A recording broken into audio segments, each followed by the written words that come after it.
Hey everybody, Chris Bober here, and I am the founder of the Chris Bober Lineman Academy, and just wanted to check in with everyone out there. Obviously, we have a camp that's ongoing. It's going to be on Tuesday nights, but we're going to have to postpone that. Common sense says we're going to go ahead and do that.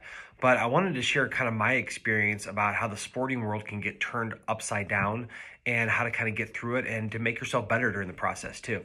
You see, in 2001, I was an eyewitness to the attack on the World Trade Center as I was a member of the New York Giants. I saw one of the towers fall with my own eyes and witnessed the terrorist attack and how it affected and changed the world that day, including with the sporting world. And we were forced to delay games and to postpone the season, and we eventually got through it. And I think it's a great lesson that there are more important things than just sports out there. So as you go through this, I got 3 key points for any of the athletes primarily. You're dealing with a lot of kids who, and whether they're high school, middle school, college, or pros, that are being affected by their seasons are going to be affected by this virus outbreak.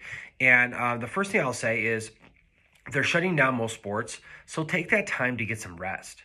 And then during that time, focus in on what really matters to you, which probably should be your family. That your mom and dad and people that support you have been there watching you play sports forever. And this is a great time to really just take a break from it all and focus in on the people you love and being with them. It doesn't have to be about sports. It can just be about your relationships and, having dinner together every night and maybe doing some things that make them feel appreciated. The second one is you're really going to have to sit down and reassess your goals. There's no way about it. This is going to change a lot of people's lives.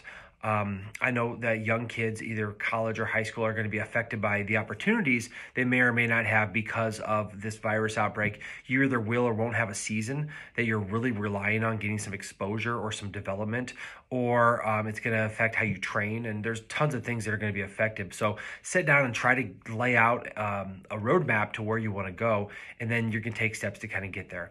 And the third and last thing I would say to do is to pick a new challenge. It's not going to be easy to be home all the time, but there are so many things that you can get done in this time. Obviously, if you're in school, focusing on your schoolwork is going to be hard to do at home, but, pick a new challenge, right? For my offensive linemen that I train out there, work on your flexibility. I'm going to be actually sending out some information about some things that you can do at home to keep getting better, but, pick up your phone and do a yoga class or have a push-up challenge. There's all kinds of things that you can do. Get outside and run around, maybe go on a jog or a hike.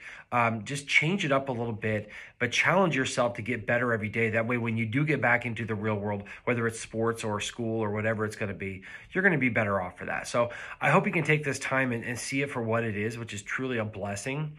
While it might not appear so, I promise you in the end, it'll be okay. Right? Life moves on without sports. Let's focus in on staying safe and keeping this thing at bay so that when you do get back to go and compete and get out there in the world, you can do great things. So I hope this message might inspire you. Look for me. I'm going to start sending out some informational stuff, especially for my young linemen, some new things that they can do while they're on break to make them better athletes and better people overall. But remember, focus it on the people that you love, spend time with them, reassess your goals, and then challenge yourself to do new things that'll give you out of your comfort zone, but will make you better in the end. That, and of course, be safe, and we will see you later. Thanks for tuning in. We'll see you next time.